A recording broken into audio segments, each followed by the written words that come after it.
Madison here. Want to do a bike check on my Trek, because I just want to, and it's fun. So this is my Trek, guys.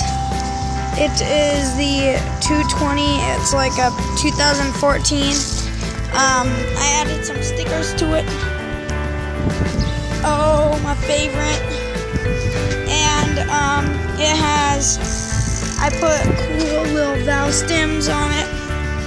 And I broke my rear axle, so I had to buy a whole new rim for it, and axle and stuff.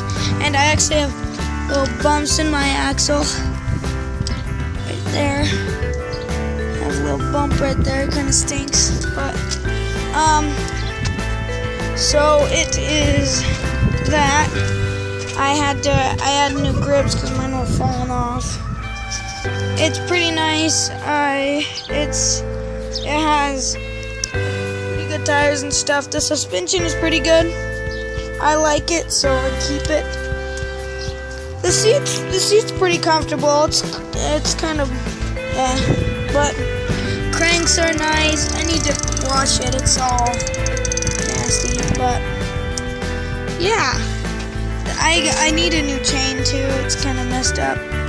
I really like my pedals. I stole from my full suspension bike, which is over here. Stole the pedals from that bike and put it on them because I really like them. So yeah.